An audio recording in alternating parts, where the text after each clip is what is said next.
Ya, halo Angel. Halo Bapak, Ya, kedengaran ya suaranya? kedengeran Pak? Oke, sip, sip, sip. Terima kasih, salam salam sehat untuk teman-teman semuanya. Tadi saya pikir di Hegel Pustaka, jadi saya tunggu di Hegel Pustaka. Udah Ternyata saya, udah saya undang sih Pak, mungkin nggak dilihat mungkin ya Pak. oh gitu, ya ya. Saya khawatirnya teman-teman taunya di Hegel Pustaka. Tapi nggak apa-apa ya, nanti kan bisa buka di Angel juga ya. Iya betul Pak. Oke Ya, baik, siap. terima kasih sudah bergabung. Oke, terima kasih. Ya, Oke boleh, salam sehat untuk teman-teman semuanya. ya mungkin teman-teman dari Pak 21 mungkin bisa diajakin ya teman-teman, ataupun ada dari teman-teman Sekolah Tinggi Teologi Betel. Selamat bergabung di live IG pertama kali sih Pak, ini live IG saya. Ya, oke. Nggak apa-apa, kita mulai dengan sesuatu yang baik. Memang memulai Iya betul. sesuatu yang baik, perjuangannya tidak mudah ya, karena apalagi di tengah kepadatan aktivitas teman-teman, baru mulai kuliah 1 minggu, kadang mengatur waktunya juga susah. Tapi saya percaya kalau kita sudah mengawali yang baik, yang penting konsisten, yang penting kita komitmen, saya yakin nanti akan ketemu jalan terbaik untuk bisa memberkati banyak orang. Betul Pak. Iya nih, karena saya juga sebenarnya bingung mau live IG tentang konten apa. Ini kebetulan Bapak kasih tema untuk acaranya Pak, obral ya Pak. Obral ya, obrolan anak gaul ya. Semoga nanti diksi ini bisa menjadi acara paten untuk Angel ataupun PAK 2021 ya. Iya Saya betul dengar Pak, amin. tadi pagi Theo 2021 juga mau bikin IG live hari Rabu. Ya, saya kira ini adalah langkah yang bagus, artinya yang dilakukan hari ini ternyata punya efek domino untuk mendorong teman-teman memotivasi juga melakukan hal-hal yang sifatnya kreatif. Saya percaya hal baik pasti akan menular. Betul Pak. Semoga nanti kedepannya bisa berjalan terus sih acara ini ya, obral. Amin. Ini ada Bapak Gembala, Pak Teddy Kristi, selamat bergabung. Selamat Terima bergabung Bapak. kasih untuk waktunya bisa ada bersama dengan kita. Oke nih Pak, kita mulai saja kali ya Pak. Ya, boleh. Tuh, saya mungkin masih banyak teman-teman mungkin yang belum mengenal siapa sih Bapak Yulius kali ini. Pak Yulius ini adalah salah satu dosen ya teman-teman di Sekolah Tinggi Teologi Beton Indonesia, dosen PTBI. Tepatnya saya juga pernah diajar oleh Bapak ini dalam mata kuliah logika ya Pak. Ya, tahun Sekarang masih 2000. Sekarang masih mata kuliah logika. Kecuali kelas malam logika yang pegang orang lain. Ya, kecuali kelas malam. Untuk tahun ini. Untuk tahun ini yang pegang logika kelas malam orang lain.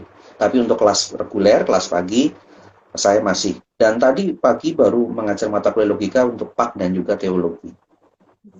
mungkin nanti kita ketemu lagi ya Pak di semester 4. Ya, kepemimpinan ya kalau tidak salah, nanti kita bisa ketemu lagi. Semoga spirit kita bisa terjaga dan kita bisa menghasilkan hal-hal kreatif dan tentu pemikiran kita sebagai mahasiswa PAK ya, tidak hanya melulu berorientasi pada dunia pendidikan sekolah, tetapi pendidikan secara luas, pemikiran-pemikiran kita bisa menyapa orang lain, bisa memberkati orang lain. Itu kan tanggung jawab kita bersama sebenarnya. Apalagi kalau kita lihat pendidikan kita di Indonesia itu semakin hari justru semakin keluar dari yang ideal yang dicita-citakan oleh pendiri bangsa kita, yaitu membangun manusia Indonesia seutuhnya. Tapi sekarang kita lihat pendidikan kita banyak tersandra dengan identitas keagamaan, dengan identitas etnisitas. Akhirnya itu yang membuat sebenarnya kita kemudian menjadi bangsa yang tidak solid sebagai generasi muda. Saya kira apalagi generasi Z ya, nanti kita akan coba bahas generasi Z itu punya tanggung jawab untuk bagaimana menjaga marwah dari para pendiri bangsa kita supaya kemerdekaan bukan sekedar ritual yang kita lakukan tiap tahun, tapi justru nanti akan bisa menginspirasi, mendorong, memotivasi, bahkan membuat Indonesia unggul di kancah dunia internasional. Ya minimal di Asia Tenggara lah ya, karena selama ini kan kita lihat Indonesia itu di Asia Tenggara juga masih kalah saing dengan beberapa negara tetangga kita yang secara jumlah mereka lebih sedikit. Kita punya sumber daya manusia bagus, punya sumber daya alam bagus, kenapa tidak? itu bisa dikelola untuk menjadi potensi besar bagi kehidupan bangsa kita yang lebih baik ke depan. Memang kita tidak bisa menyadari bahwa dunia semakin hari semakin jahat karena mendekati akhir zaman. Tetapi kan minimal untuk ke sana kita perlu melakukan hal-hal baik. Kita tidak boleh bersikap fatalistik seolah-olah ya sudah, karena sudah dunia akan buruk, ngapain kita berbuat baik. Ya tidak seperti itu. Iman itu juga punya tanggung jawab sosial untuk bagaimana iman kita kepada Tuhan itu diekspresikan ke dalam tindakan-tindakan konkret yang lebih konstruktif untuk orang-orang di sekitar kita. Kira-kira itu, Angel, untuk pengantarnya, supaya diskusi kita menjadi lebih menarik nanti ke depan. Ya. Baik, Pak, atas pengantarnya mungkin nih, teman-teman juga baru tahu ya, apa sih itu obral ya teman-teman, yang baru masuk mungkin ada Daniel di sini. Obrolan ini adalah satu obrolan anak gaul ya teman-teman. Ini adalah satu acara yang mungkin baru pertama kali ya saya buat juga dan dicetuskan juga oleh Bapak Julius. Nah, kali ini di acara yang pertama kali perdana ini kita akan membahas tentang kemerdekaan ya teman-teman. Nah, karena 2 hari yang ke depan ini kita akan menghadapi kemerdekaan, tepatnya tanggal 17 Agustus ya teman-teman. Sebagai kemerdekaan Indonesia yang ke-77 tahun. Nah, pada kemerdekaan ini tema yang akan kita bahas adalah kemerdekaan, bagaimana kita maknai kemerdekaan bagi generasi Z. Mungkin teman-teman pada belum mengerti ya generasi Z itu seperti apa dan umurnya itu dari mana. Generasi Z itu adalah salah satunya adalah bagian dari kita teman-teman. Kita salah satu dari bagian generasi Z yang terlahir di tahun sekitar 2000-an teman-teman. Nah, oleh karena itu, gimana sih kita memaknai kemerdekaan bagi generasi Z? Nah, sebelum kita memaknai kemerdekaan bagi generasi Z, mungkin saya mau bertanya sedikit sih ke Bapak, memakna kemerdekaan itu sendiri, Pak, gitu. Bagi Bapak itu seperti apa? Ya, oke. Terima kasih buat teman-teman yang baru bergabung ya. Ajak teman yang lain karena ini diskusi yang saya kira cukup inspiratif ya. Awalnya sebenarnya saya melihat potensi Angel ya sejak semester 1 ketika Angel menjadi presenter atau moderator dalam acara debat logika.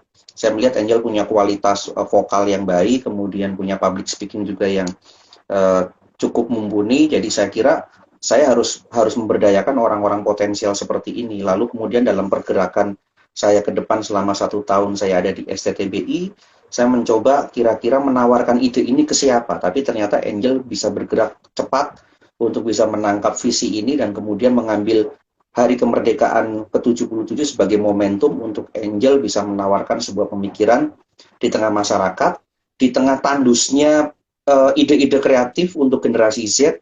Saya kira Angel bisa muncul untuk menawarkan sebuah solusi atau sebuah pemikiran yang saya kira pemikiran yang inspiratif, produktif. Walaupun mungkin dalam acara yang pertama ini kita belum bisa memberikan solusi yang komprehensif ya, yang komplit, tapi setidaknya Angel bisa membuka pintu gerbang dan menyadarkan kita-kita semua generasi Z untuk bisa berpartisipasi membangun kehidupan sosial yang lebih baik. Memang kalau kita akui bahwa kalau kita bicara kemerdekaan, kalau kita tiap tahun sepertinya ritual semata ya. Kita 17 Agustus merayakan upacara, kemudian nonton perlombaan, bahkan mungkin ikut perlombaan, dan hanya berlalu begitu saja tanpa keikutsertaan bagaimana generasi Z ini menawarkan sebuah pemikiran yang alternatif, yang solutif dengan kapasitasnya, dengan kemampuan yang mereka miliki. Nah, sebelum itu tadi Angel sudah menanyakan tentang arti kemerdekaan.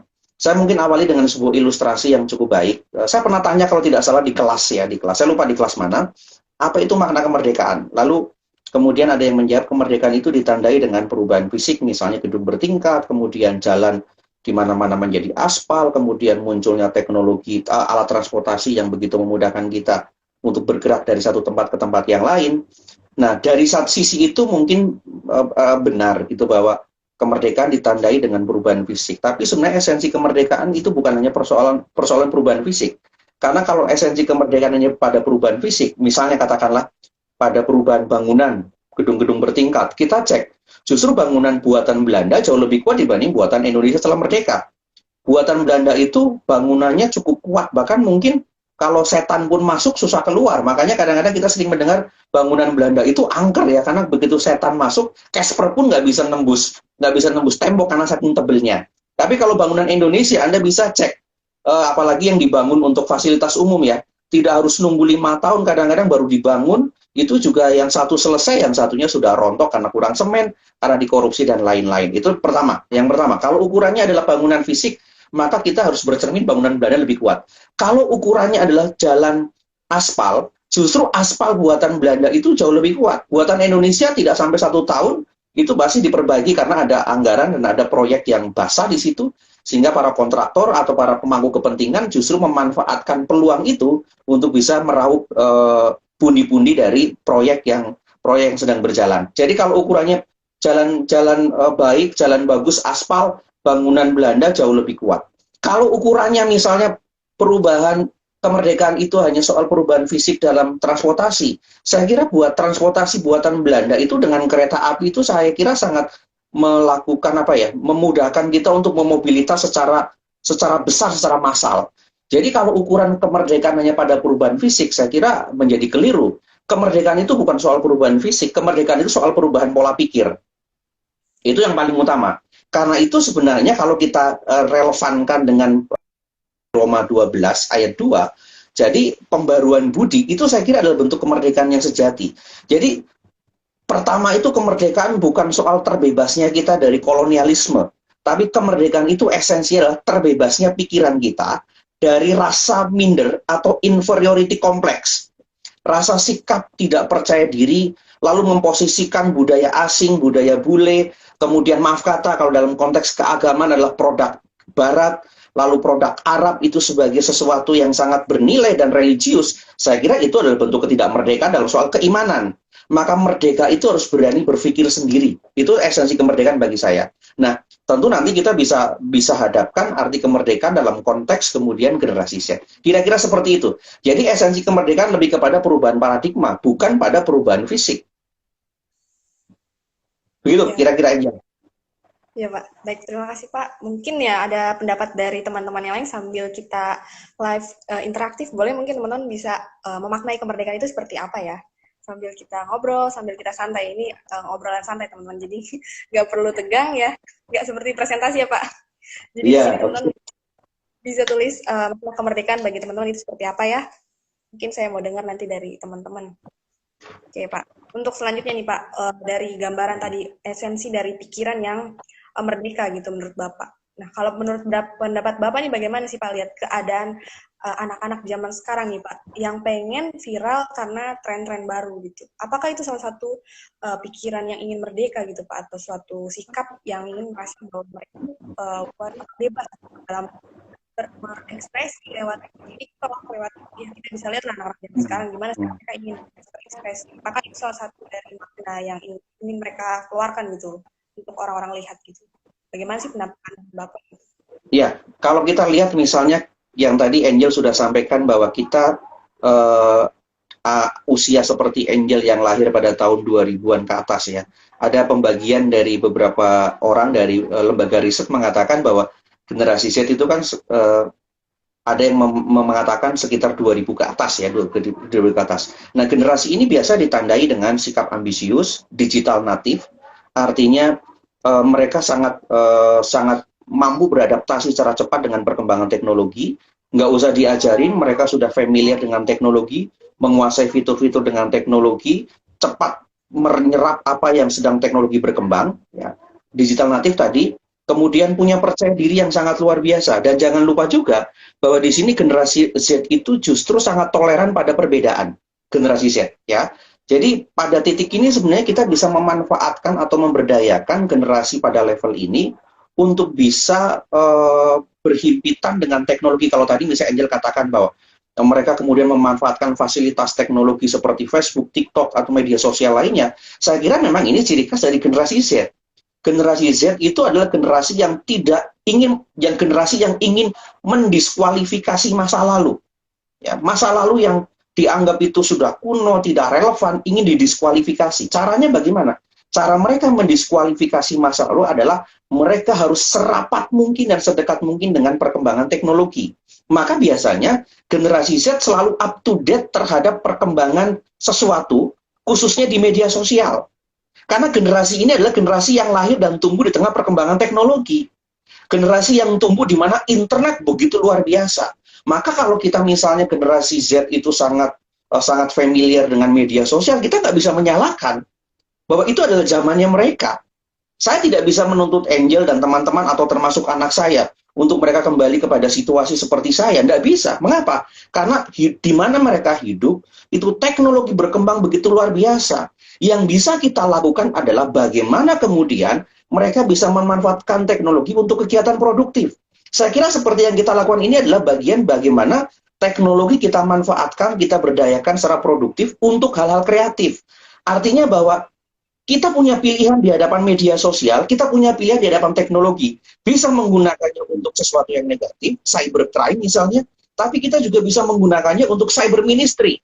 Nah, sekarang itu kan tinggal tergantung pilihan kita. Kalau selama ini kita takut, misalnya, takut nanti kalau kita memanfaatkan media sosial, nanti media sosial kita dibaca, kalau kita dipotong, kalau kemudian diviralkan pada hal yang negatif. Kalau ketakutan seperti itu, kita tidak akan pernah bisa bergerak untuk menembus perubahan atau menawarkan perubahan, karena kita justru terlambat mengadopsi perubahan. Jadi kalau misalnya tadi generasi Z sangat adaptif dengan teknologi, saya kira itu adalah sebuah keniscayaan yang tidak bisa kita tolak.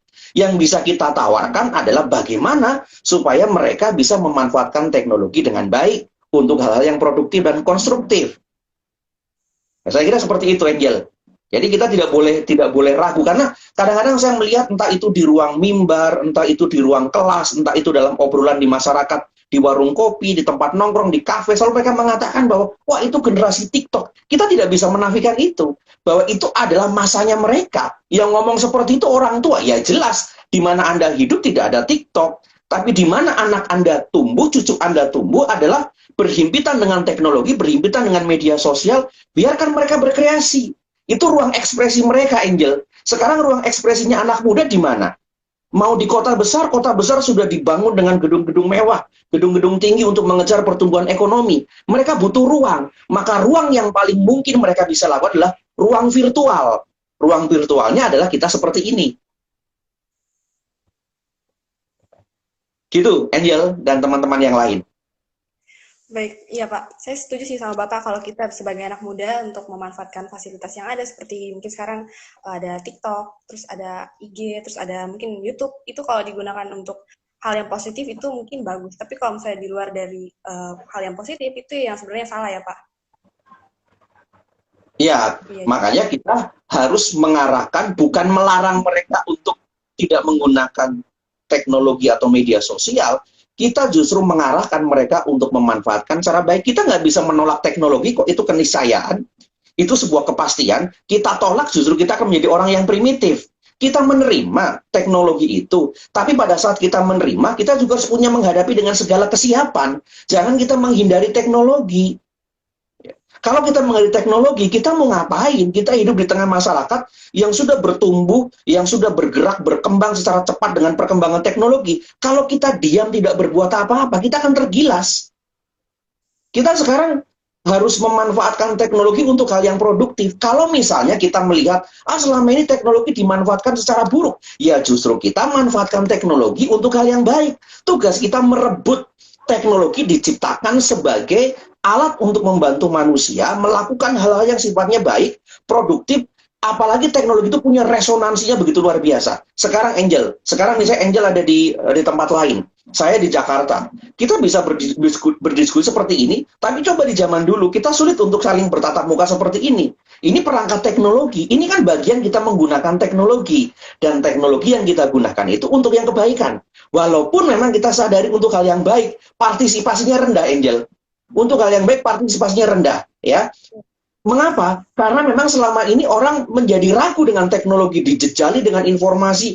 Anda jangan menggunakan IG. Bahkan saya pernah satu pelayanan di sebuah tempat tertentu di luar Jakarta, mereka ada ngomong, pokoknya pendeta, mahasiswa orang Kristen tidak boleh bermain TikTok, ya. Itu bagi saya juga menjadi keliru gitu loh. Mungkin tidak boleh nonton TikTok yang negatif, iya. Tapi bahwa kita tidak boleh menggunakan TikTok itu sesuatu yang keliru. Justru kita rebut TikTok, media sosial, kita isi dengan hal-hal yang produktif, kita berikan perbendaharaan yang edukatif kepada masyarakat. Sehingga masyarakat ketika membuka IG, ketika membuka media sosial, mereka punya pilihan. Pilihan baiknya lebih banyak dibanding pilihan negatif. Dengan sendirinya, kalau pilihan baiknya semakin banyak, yang negatif akan tersingkir. Nah kan kira-kira seperti itu. Ya, logika berpikir kita seperti itu. Hanya memang kecenderungan kita menjadi orang yang pasif, lalu kemudian menyerahkan semua perubahan pada Tuhan, padahal Tuhan menciptakan kita untuk mengubah sesuatu. Nah, itu kan saya kira adalah pemahaman teologis yang keliru sebenarnya. Tuhan ubah Indonesia. Loh, Tuhan sudah ciptakan kita untuk mengubah Indonesia kok. Makanya kita diciptakan sebagai warga negara Indonesia. Karena Tuhan punya misi khusus lewat hidup kita. Kok sementara Tuhan memberikan misi khusus, kita lemparkan lagi sama Tuhan. Tuhan yang suruh mengubah Indonesia. Tuhan ciptakan kita, taruh kita di Indonesia, mengubah Indonesia dengan perangkat yang sekarang ini ada. Nah, kira-kira begitu, Angel. Makanya saya begitu Angel menangkap ide ini, saya respect sekali bahwa ada anak-anak muda yang masih berpikir bagaimana pemikirannya bisa menyapa banyak orang. Gitu, Angel. Benar Pak, tuh banyak yang komen juga ya Pak, setuju Pak.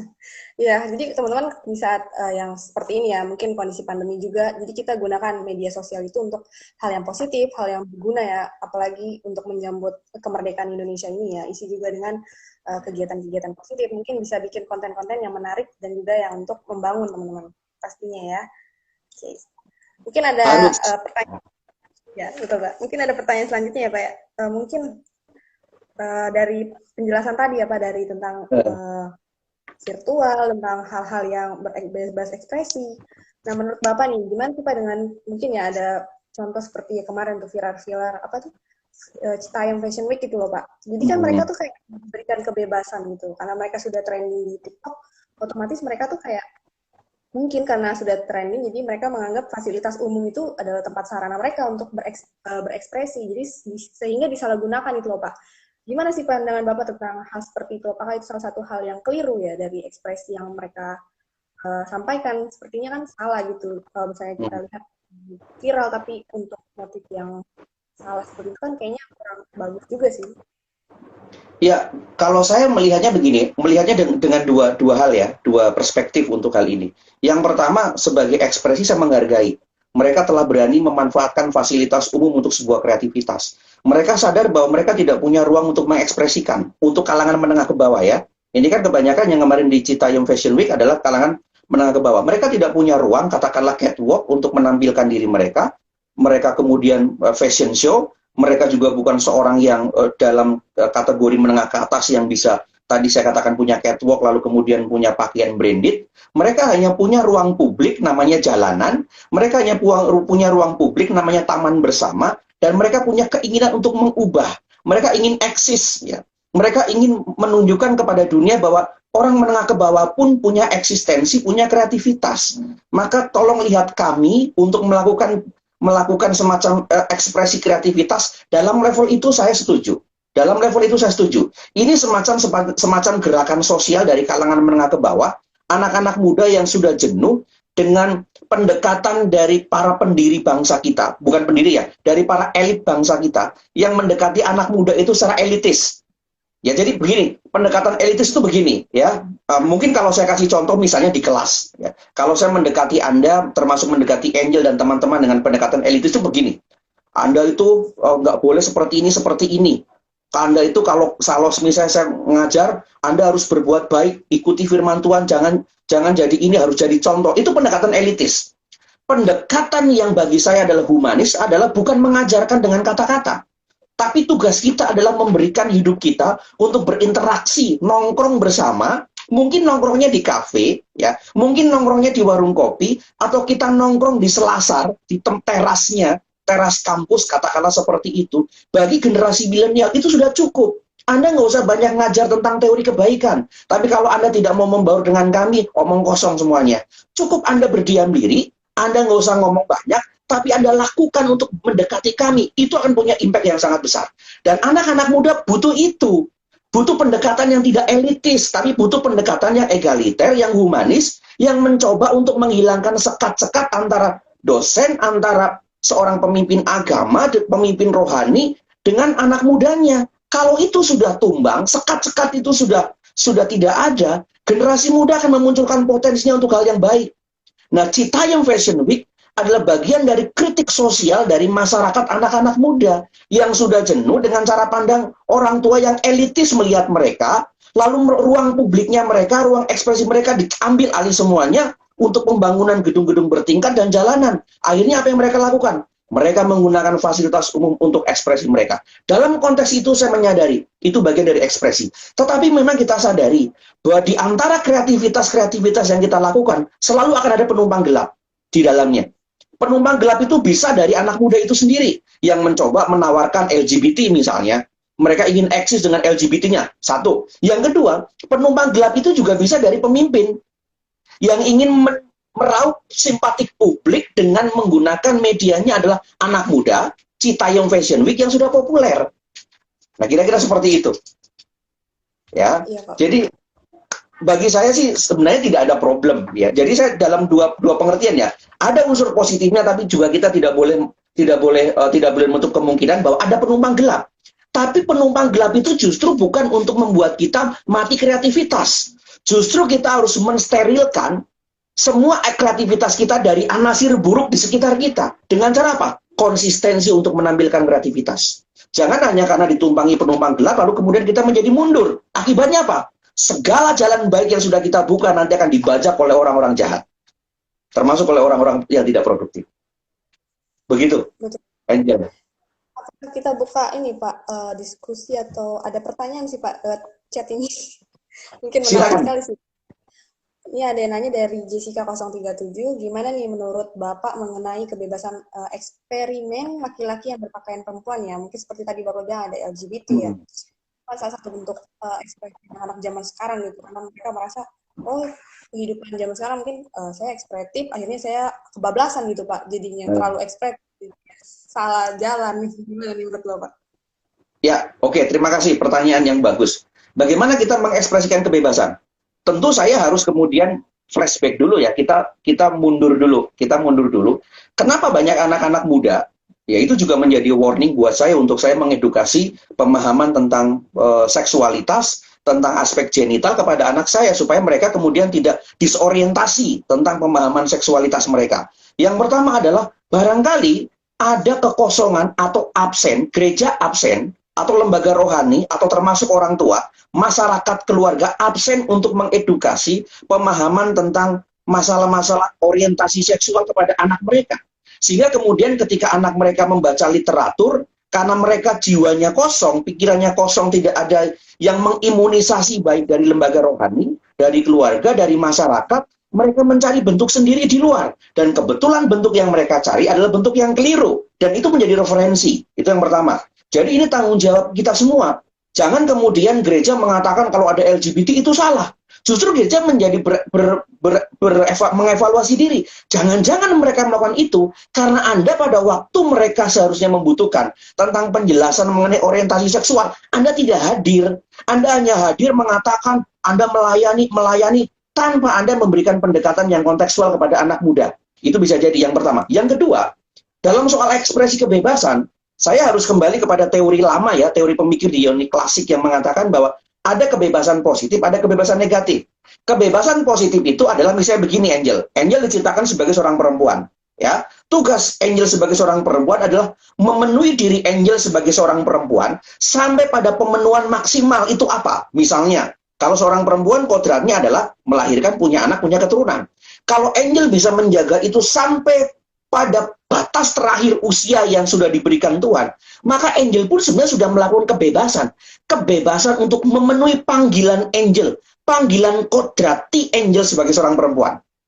Tapi itu bukan kebebasan dong, itu kebebasan. Itu disebut dengan kebebasan yang positif. Kalau kebebasan yang negatif, itu kebebasan yang bersifat libertianisme. Artinya apa? Saya laki-laki, maka saya kepingin membebaskan diri dari kelaki-lakian saya. Dengan cara bagaimana? Dengan cara saya menjadi perempuan. Itu libertianisme. Dan bagi saya, justru pada level itu, orang tersebut belum bisa memenuhi kebebasan kodrati yang diciptakan Tuhan kepada diri kita. Tugas kita bukan membuat diri kita menjadi berubah identitasnya menjadi laki-laki menjadi perempuan, sekalipun itu mengatakan itu kebebasan. Yaitu bagi saya libertianisme. Kebebasan yang terlampau berlebihan. Tapi kebebasan yang positif justru memenuhi panggilan saya sebagai seorang laki-laki, sampai batas usia saya meninggal, saya akan memenuhi tanggung jawab saya, kodratnya saya sebagai seorang laki-laki. Itu kebebasan yang saya kira adalah kebebasan yang positif. Maka tadi saya katakan bahwa Untuk bisa menentukan seorang anak muda kebebasan positif dan negatif, maka tugas lembaga rohani ini penting. Lembaga rohani bukan sekedar mengumpulkan hari Sabtu, mengumpulkan hari Minggu, lalu dikhotbahkan tentang Anda menjadi baik, Anda kalau berhubungan seperti ini, Anda jahat, tidak boleh berpasangan dengan ini. Bukan sekedar itu. Anak generasi Z ini bukan generasi yang sifatnya instruktif, tapi generasi yang sifatnya harus didekati dengan pola-pola yang lebih edukatif, pola-pola yang lebih egaliter, dan berteman. Saya menyadari bahwa untuk saya menginvestasikan hubungan saya dengan angkatan 2021, saya sering nongkrong dengan mereka. Saya bukan kemudian ingin mengikuti gaya hidup di kafe, kemudian nongkrong di warung kopi, bukan. Tapi saya ingin mencoba membuka diri bahwa ini bagian dari kontekstualisasi saya memahami dunia mereka. Saya menyelami dunia mereka tanpa saya harus terseret dengan gaya hidup mereka. Justru ketika saya menyelami hidup mereka, saya bisa menarik diri mereka untuk melakukan hal-hal yang sifatnya konstruktif bagi perkembangan institusi. Secara khusus kalau kita di SCTB, tentu SCTBI ya, tapi dalam konteks yang lebih luas tentu bangsa dan negara. Seperti itu. Angel dan teman-teman yang lain. Terima kasih Pak atas jawabannya. Mungkin sudah memuaskan Jessica ya. Mungkin selanjutnya pertanyaannya gini Pak. Tadi kan tentang kebebasan, terus ada yang salah sampai kebablasan gitu dari arti kebebasan anak-anak zaman sekarang ya Pak. Jadi menurut Bapak itu seharusnya ada itu seperti apa gitu Pak? Bapak? Ya, bagaimana? Maaf, tadi agak sedikit terputus. Yang tadi ada pertanyaan tentang kebebasan. Mungkin karena banyak anak-anak muda yang salah gitu mengartikan tentang kebebasan, tentang apa sih itu kemerdekaan. Nah, menurut Bapak itu kebebasan yang sebaiknya kita lakukan gitu di generasi sekarang itu sebaiknya apa gitu sehingga dampaknya juga itu dampak positif bagi dirinya juga bagi negara gitu sehingga dia jadi orang. Sekarang begini, anak muda di zaman dulu ketika zaman kemerdekaan, mereka mewujudkan kemerdekaan dengan angkat senjata. Angkat senjata bisa macam-macam, bisa bambu runcing, bisa golok, bisa senjata tajam apapun, senjata daerah yang mereka miliki untuk bisa mengusir penjajah. Mereka mempertaruhkan diri mereka untuk berkorban bagi NKRI, mewujudkan NKRI, Negara Kesatuan Republik Indonesia yang bebas dari penjajah. Ya, de facto dan de jure ternyata 17 Agustus menjadi anugerah untuk bangsa Indonesia dan kita bisa memproklamirkan kemerdekaan dan bisa menyiarkan kepada masyarakat dunia bahwa Indonesia telah merdeka. Siapa yang mewujudkan? Ini cita-cita ideal yang mewujudkan siapa? Perjuangan pengorbanan anak-anak muda yang rela untuk menaklukkan, menanggalkan sifat kedaerahan mereka, lalu mereka angkat senjata usir penjajah. Sekarang, perjuangan kita bukan sekedar usir penjajah dengan angkat senjata, lalu kemudian kita teriak yang beda keyakinan, yang beda suku dengan kita bunuh, kita darahnya dihalalkan. Bukan itu perjuangan kita. Perjuangan kita sekarang melawan pola pikir. Nah, maka cara perjuangan kita melawan pola pikir, senjata kita sekarang apa? Senjata yang di hadapan kita itu sekarang adalah internet untuk generasi Z. Maka gunakan internet itu untuk hal yang produktif. Maka tadi saya mengatakan bahwa generasi Z dilahirkan, lahir, tumbuh ketika teknologi sedang berkembang secara luar biasa. Bahkan mungkin sekarang bukan sekedar 4G lagi, sudah 5G. Atau di negara-negara tertentu mungkin sudah 7G dan lain-lain. Kalau seperti itu, tugas kita bukan sekedar angkat senjata tajam lalu katakan, wah yang beda keyakinan, yang beda suku, harus kita usir, kita bunuh, darahnya dihalalkan. Bukan itu.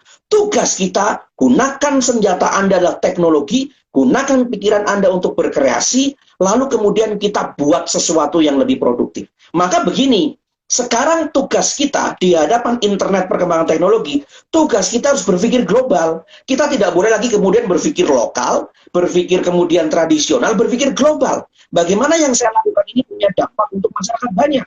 Maka nanti Angel kalau bisa ini dimasukkan di YouTube. Supaya apa? Supaya nanti ini menjadi jejak digital. Bahwa kita pernah melakukan dan menanam serta menyemai kebaikan untuk generasi milenial, generasi Z di masa sekarang. Mungkin sekarang yang nonton belum banyak, tapi nanti kalau di-upload di YouTube, itu bisa akan banyak orang menonton dan ini pernah didiskusikan oleh seorang bernama Angel, ya Magdalena Angel Frederica. Pemikiran-pemikiran brilian. Mereka berpikir global, punya resonansi, kita menembus ruang dan batas. Zaman dulu saja Columbus bisa menemukan pulau Amerika, pulau Bahama. Ya. Kenapa kita dengan perangkat teknologi kita tidak bisa menemukan penemuan-penemuan baru? Dengan teknologi orang sudah memikirkan bagaimana hidup di planet Mars. Kenapa kita sekarang masih ngangkat senjata, mengatakan kafir, mengatakan kadrun, mengatakan darahnya dihalalkan, yang minoritas tidak boleh tumbuh? Tidak seperti itu lagi. Maka kita sebagai generasi Z, generasi yang berhimpitan dengan teknologi, yuk isi teknologi media sosial dengan konten-konten yang lebih produktif. Supaya masyarakat kita bisa mengakses, punya pilihan banyak untuk menonton yang baik. Nah, kira-kira seperti itu. Ya. Dan jangan lupa juga bahwa generasi Z itu adalah generasi yang terbuka, open-minded. Ya, open-minded. Hanya memang harus kita sadari bahwa generasi seperti Anda, termasuk generasi Z, Angel, itu generasi yang open-minded, tapi kadang-kadang suka terhadap hal yang instan. Nggak menikmati proses, gitu ya. Jadi kepengennya semuanya kalau bisa cepat, kenapa harus diperlambat? Ya. Kalau kemudian kita bisa baca di internet, ngapain beli bukunya? Kan bisa lebih cepat. Kalau saya bisa punya laptop dengan prosesornya Core i7, kenapa saya harus pakai Pentium Core 2? Itu lama. Kadang-kadang generasi sekarang seperti itu. Miliki komputer laptop dengan prosesor terbaru, tercepat, tapi tetap kalau mengerjakan tugasnya juga terlambat. Jadi kan ada ketidakseimbangan juga sebenarnya. Alatnya kepengen cepat, tapi begitu mengerjakannya, maunya lambat. Dan nawar lagi, sudah lambat, lambatnya keterlaluan. Nah, itu generasi salah satu kelemahan dari generasi Z seperti itu. Makanya kita sebagai orang yang tua yang sudah aware dengan hal itu, yuk kita dengan pendekatan yang lebih bijaksana, pendekatan yang lebih baik, coba gali, dekati mereka. Supaya apa? Supaya mereka bisa berkreasi secara lebih hebat. Saya jujur kagum dengan 2021 ya. Saya ada sebuah ekspektasi yang bagi saya mereka menunjukkan melebihi ekspektasi saya.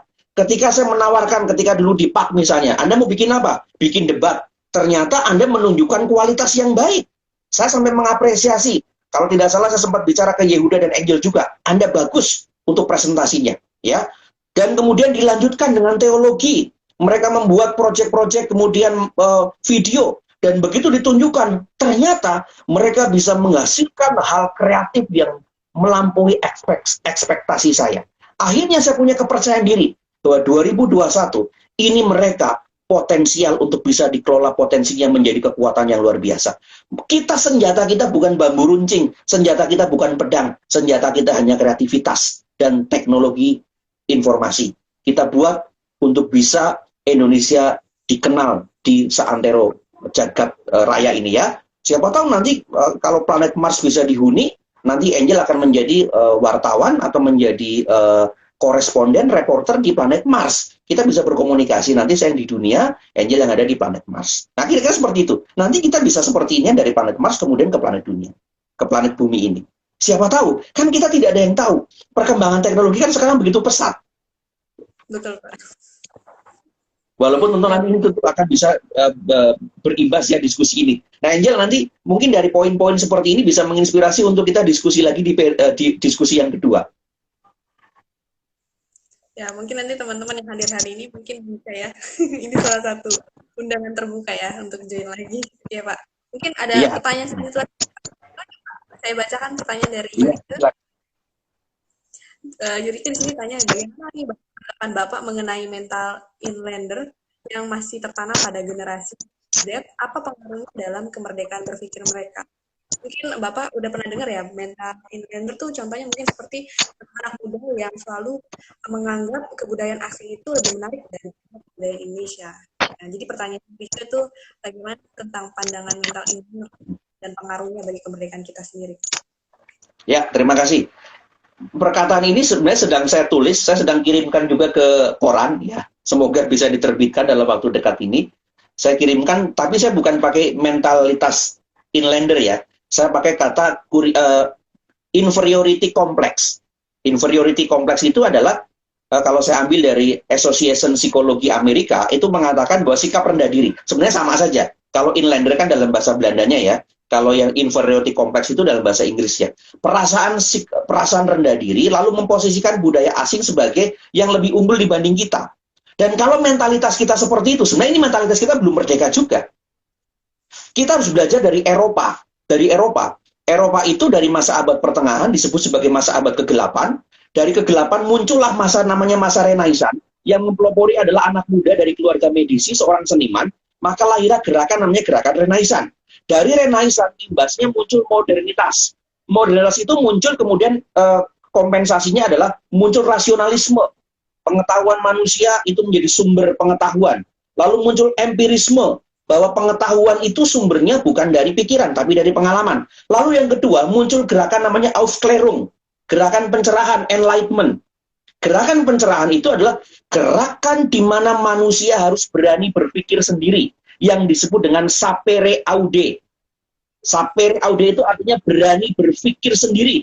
Tidak usah kita mengcopy paste pikiran orang lain, tidak usah kita mengcopy paste pikirannya orang bule, tidak usah kita mengcopy paste pikirannya orang Eropa, pikirannya orang Amerika Serikat, pikirannya orang Australia, pikirannya orang mungkin kemudian dari Asia secara umum di dekat kita, tapi kita mengekspos pikiran kita sendiri.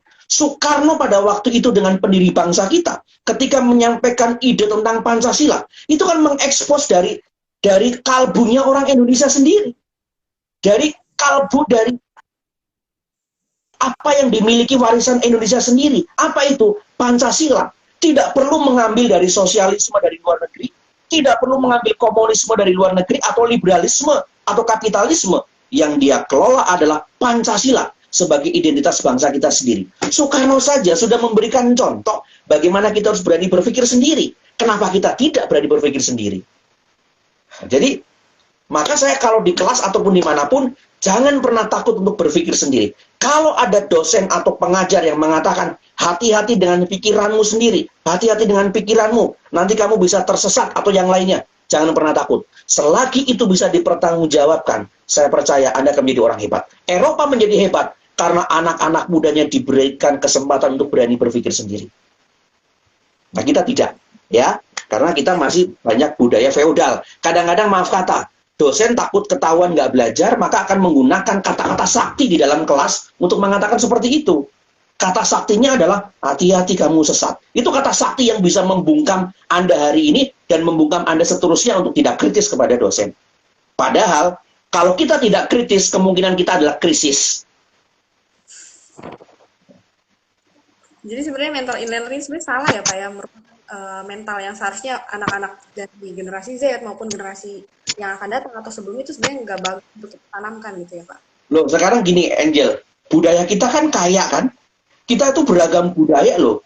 Kenapa? Oke lah, kita misalnya suka dengan tradisi, misalnya suka dengan pengaruh K-pop. Anak saya pun suka. Anak saya suka dengan K-pop ya. Karena ada sesuatu kebaruan. Justru yang harus kita pelajari adalah bagaimana Korea Selatan itu bisa kemudian budayanya itu diafirmasi oleh banyak orang. Nah, itu harus kita pelajari bagaimana anak-anak muda di Indonesia mengkreat budaya kita sendiri supaya budaya kita juga bisa diakui oleh orang lain. Kita sekarang tidak pernah memikirkan budaya kita untuk dikemas dengan cara baru, tapi begitu budaya kita diklaim oleh orang lain, rendang dulu diklaim oleh Malaysia, termasuk lagu Rasa Sayangi diklaim oleh Malaysia, kita marah. Reok Ponorogo diklaim oleh Malaysia, kita marah.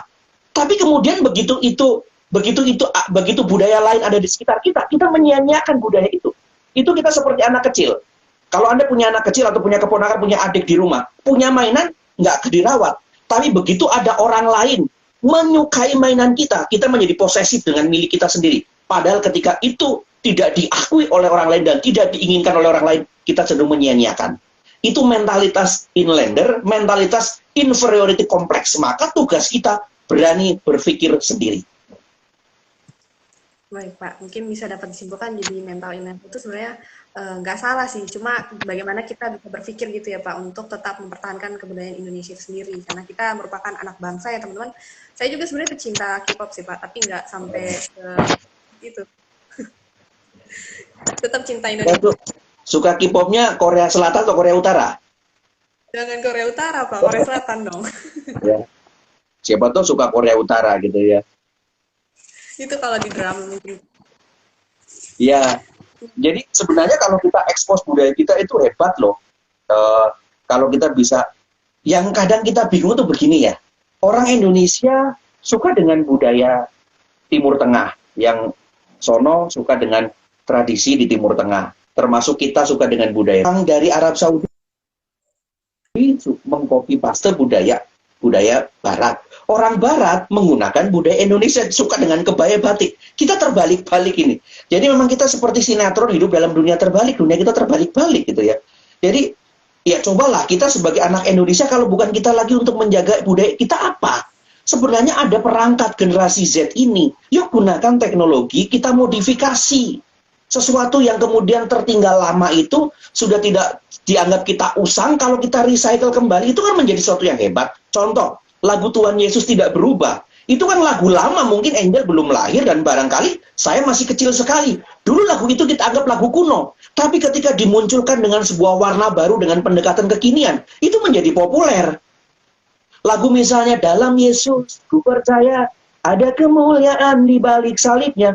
Ketika itu di-create dengan konteks yang lebih relevan dengan anak muda, yang dekat dengan style musik mereka, ternyata itu bisa menjadi populer juga. Jadi sebenarnya bagi saya, sejarah itu adalah pengulangan di masa lalu. Tugas kita adalah ketika mengulang di masa lalu, kita memberikan sebuah polesan kemasan yang lebih kontekstual. Begitu Angel. Jadi sebenarnya budaya Indonesia nanti dengan belangkon, misalnya dengan kebaya, kemudian maaf kata dengan pakaian dari Minang, kemudian pakaian dari adat Dayak, itu bisa kemudian kita kenalkan dengan pendekatan-pendekatan yang lebih milenial, generasi sesuai dengan generasi Z. Jadi ini momentum kita untuk mengembalikan, mendudukkan anak-anak muda supaya cinta Indonesia dengan kapasitas mereka, dengan perangkat yang sudah Tuhan berikan, namanya perangkat teknologi. Ini anugerah besar loh di sekitar Anda itu. Karena kita dikepung dengan berbagai fasilitas yang sebenarnya bisa menunjang itu. Hanya mungkin memang kita berhadapan dengan otoritas yang kaku, sehingga kreativitas kita menjadi tidak maksimal. Betul Pak, saya setuju banget sih Pak. Jadi kita boleh sih istilahnya tertarik sama budaya mungkin seperti Korea tadi ya. Tapi tetap sih kita harus tanah air, cinta sama budaya kita. Ya mungkin begitu teman-teman yang masih suka K-pop juga jangan sampai bablas ya seperti tadi tentang budaya. Gak apa-apa. Jadi, Angel dan teman-teman yang lain, Anda suka K-pop tidak masalah, Anda suka musik luar negeri tidak masalah. Kita terbuka, inklusif tapi tanpa kehilangan diri kita. Betul. Kita membuka diri tapi tanpa kehilangan jati diri kita. Nah, sekarang saya mau bertanya sih Pak. Ini ceritanya kan dua hari ke depan nih Pak, hari Rabu ya, tepatnya tanggal 12 Agustus nih. Ada kegiatan apa nih Pak? Mungkin ada kesibukan di gereja atau di rumah untuk memaknai kemerdekaan itu sendiri Pak. Dari keluarga mungkin ada kegiatan apa Pak? Saya sebenarnya hari Jumat dihubungi sama Pak Tony Watimena ya, kalau bisa hari Rabu tanggal 17 itu menjadi pembaca undang-undang di kampus. Ya, di kampus. Saya tanya pakai pakaiannya apa? Putih-putih. Kalau pakaian putih-putih saya nggak punya, kecuali pakaian kafan. Nanti kayak pocong dong. Gitu.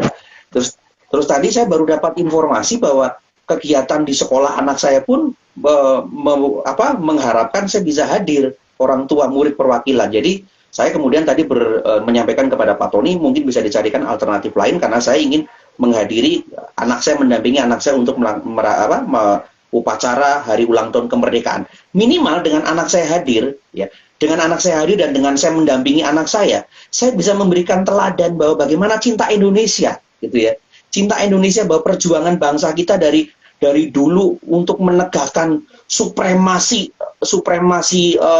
kedaulatan, kemerdekaan dan lain-lain, itu perjuangannya nggak mudah. Anda tinggal menikmati saja, tinggal mengisinya saja. Kok ya sulitnya minta ampun sih? Nah, itu saya kepingin memberikan semacam edukasi kepada anak saya dengan pendekatan yang lebih dengan situasi anak saya. Anak saya kan maksudnya berarti kan generasi alfa ya, atau barangkali malah generasi beta. Tapi bukan omikron ya, kalau omikron kan nama-nama corona gitu ya. Nah, kira-kira begitu sebenarnya. Mungkin Angel, teman-teman di kampus, teman-teman dimanapun, Anda bisa berpartisipasi di lingkungan di mana Anda hidup. Supaya apa? Supaya kemudian gema dari kemerdekaan itu juga tidak segera hilang, tapi menetap sampai setelah 17 Agustus selesai. Artinya menumbuhkan nasionalisme dalam perspektif kemudaan Anda sebagai seorang generasi Z yang terbuka dengan hal yang baru. Nanti saya percaya akan terinspirasi kok hal baru untuk Anda. Mungkin mengkreat lagu, bukan lagu Indonesia Raya ya, tapi mengkreat sesuatu, katakan lagu-lagu kebangsaan yang lain, misalnya dirapkan dan lain-lain. Itu sebenarnya sedang kami garap sekarang dengan teman-teman Anda, Angel.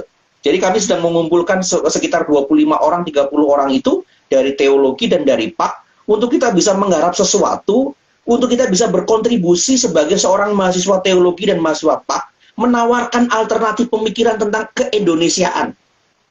Jadi mahasiswa teologi dan Pak bukannya bicara masalah dimensi ketuhanan dalam lingkup doktrinal, tapi bicara ketuhanan pendidikan Kristen dalam lingkup sosial. Menawarkan kepada mereka bahwa Tuhan bergerak dalam lingkup sosial, Tuhan berinkarnasi menjadi manusia. Maka teologi yang kami miliki pun harus menyapa realitas sosial. Jangan teologi menjadi produk yang hanya berhenti pada pikiran, tapi tidak kemudian masuk dalam kehidupan sosial praktis. Nah, itu saya kira adalah pembelajaran teologi yang sebenarnya sudah keluar dari mandat Tuhan bahwa teologi harus menyapa kehidupan sosial. Nah, kira-kira begitu, Injil dan teman-teman yang lain. Jadi kita ini mendekati selesai, banyak yang bergabung. Mungkin tadi jam makan malam atau bagaimana? Berarti besok dipilih waktunya supaya lebih pas. Baru bergabung ini ada siapa? Ada Kak Habakuk. Ya, Habakuk, terima kasih sudah bergabung. Jadi kita harus memaknai ya Pak, seperti Bapak nanti katanya rencana nih memaknai kemerdekaan dengan mengisi waktunya dengan anaknya Pak. Ada acara mungkin pasang bendera nggak Pak di rumah? Pasang bendera. Salah satu ini ya Pak, adat ya, kita selalu wajib gitu pasang bendera depan rumah. Saya kangen dengan suasana dulu ketika saya kecil, sebelum Agustus lomba. Saya dulu ingat waktu saya masih kelas 3 SD, ya. Saya kan SD-nya berpindah-pindah. Dulu di Jawa Barat, kemudian dari Jawa Barat pun pindah berapa kali karena ngikutin orang tua kerja di perkebunan ya. Jadi pindah-pindah. Jadi waktu saya kelas 3 SD, saya ingat sekali saya lomba juara 1 memasukkan pensil ke dalam botol. Lalu juara 2 membawa kelereng di sendok ya. Saya ingat sekali waktu itu juara 1 mendapat uang 1.000. Tapi zaman dulu saya kecil, uang 1.000 itu satu harga mangkok mie ayam. Itu 250 perak. Jadi bisa dapat 4 mangkok. Kalau dikurskan sekarang mungkin sekitar 50.000 untuk 1.000 itu.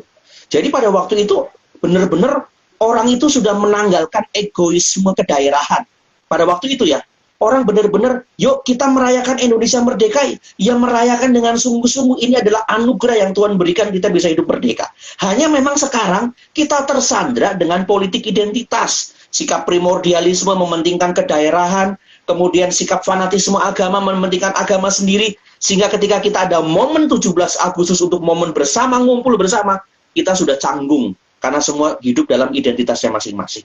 Nah, maka generasi milenial, generasi Z, yuk kita bantu mereka yang sudah hubungannya canggung dengan hal kreatif dari Anda, supaya kita bisa bersatu kembali.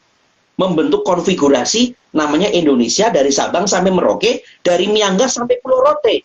Ya, kira-kira kan seperti itu. Indonesia, tanah airku, Indomie, seleraku. Nah, kan kira-kira begitu. Bener banget Pak. Jadi kita mungkin di sini mungkin ada panitia 17 Agustus kali ya. Jangan lupa ya diisi dengan kegiatan positif pastinya teman-teman. Yeah. Nah, mungkin itu Pak obrolan santai kita malam ini mungkin ya Pak. Iya. Yeah. Terima kasih juga yang sudah bergabung mungkin di masa yang akan datang atau beberapa waktu yang akan datang ya Pak. Kita bisa live lagi mungkin buat ngasih sibuk. Boleh, dengan senang hati. Betul Pak. Halo. Pak tadi. Tadi. Rupanya ada. Ya, durasi ya. Betul Pak. Nggak apa-apa. Nanti next kita bisa mungkin memikirkan bagaimana supaya kita tidak terhalang dengan soal durasi dan lebih maksimal lagi. Betul Pak. Mungkin ya sebelum kita menutup tadi sebelum sempat saya tutup Pak. Atau masih ada yang ingin untuk Bapak sampaikan pesan-pesan Pak untuk kemerdekaan ini Pak bagi generasi Z mungkin terakhir? Ya, sekali lagi bahwa generasi Z dilimpahi oleh Tuhan dengan fasilitas yang cukup baik, fasilitas teknologi yang bisa menembus wilayah teritorial, ya. Bahkan bukan hanya daerah tertentu, negara tertentu, bahkan kita bisa melihat kalau kita teknologi di luar negeri sudah bisa sampai menembus ke ruang angkasa ya, keluar angkasa. Artinya bahwa perkembangan teknologi itu tidak bisa kita nafikan. Kita harus menerimanya. Nah, sikap kita adalah aware terhadap apa yang sudah terjadi. Aware dan wise dengan menggunakan teknologi itu. Sehingga teknologi yang sudah diberikan oleh Tuhan sebagai anugerah dari supremasi akal budi manusia, harus kita manfaatkan untuk menunjang hal-hal yang positif, hal-hal yang produktif sebagai kontra terhadap berita hoax. Kita harus menampilkan berita yang informatif, edukatif, ya, lalu kemudian berita yang lebih kepada meningkatkan pemberdayaan sumber daya manusia atau sumber daya anak muda generasi Z, ya. Jadi saya kira ini adalah anugerah Tuhan yang sangat berlimpah bagi generasi Anda, kita manfaatkan dengan baik sehingga kita bisa menciptakan kebaikan bersama, bisa menciptakan sebuah sosial masyarakat yang saling terhubung satu dengan yang lain. Ingat, anak-anak muda generasi Z dengan akses teknologi informasi yang begitu cepat bisa membentuk budaya baru, bisa membentuk kekuatan baru. Hanya dengan bermodalkan media sosial, Anda bisa terpengaruh dengan budaya K-pop. Kenapa tidak dengan media sosial juga kita bisa menawarkan konsep berpikir Indonesia yang baik, Indonesia yang punya filosofi, punya keragaman, punya semangat kebersamaan yang begitu luar biasa, kita tunjukkan dengan kreasi-kreasi yang lebih baik. Kita punya materialnya cukup banyak. Hanya kita mungkin memang membutuhkan orang-orang yang mau concern untuk bisa mengelola itu sebagai potensi yang bisa memberkati banyak orang. Saya kira itu. Baik Pak, terima kasih Pak atas pesan-pesannya. Mungkin itu sebagai penutup ya teman-teman. Yang terima kasih yang sudah join sebelumnya. Mungkin ada juga yang baru bergabung. Mungkin kita sudah sampai di penghujung dari obrolan anak muda gaul ini. Ya, dari tema acara kita tentang makna kemerdekaan bagi generasi Z. Ya, rupanya teman-teman kita harus memaknai bahwa kemerdekaan itu harus kita isi sebagai aktivitas atau suatu produktivitas bagi kita ya. Teman-teman bisa lakukan kegiatan yang positif serta membangun. Jadi prasarana yang sudah disediakan seperti internet itu kita gunakan dengan sebaik mungkin. Walaupun mau viral atau apa itu juga arah yang positif ya teman-teman. Itu juga kemerdekaan dengan kegiatan yang pastinya harus positif. Gitu mungkin ya. Juga yang baru terima kasih yang sudah bergabung dan yang dari tadi sudah nontonin live IG kita. Mungkin nanti akan ada cara ya pastinya Pak yang lebih menarik. Ya, mungkin nanti periode berikutnya tidak harus dengan saya, tapi presenternya tetap Angel ya. Karena ini kan acara menjadi acara Angel, nanti bisa juga dengan Saudara Habakuk, bisa juga dengan dosen yang lain, bisa juga dengan teman-teman yang lain yang punya pemikiran progresif. Nah, dikumpulkanlah orang-orang yang punya pemikiran progresif, lalu nanti diinventarisir, lalu kita konsolidasi bersama untuk membangun sebuah gerakan bersama, namanya gerakan perubahan dari generasi Z untuk Indonesia yang lebih baik. Baik, terima kasih Bapak atas waktu luangnya yang sudah. Terima kasih teman-teman yang sudah meluangkan waktu. Terima kasih, selamat beristirahat. Ya, salam merdeka. Merdeka. Merdeka. Terima kasih Pak, Tuhan berkati Pak. Tuhan berkati, mari.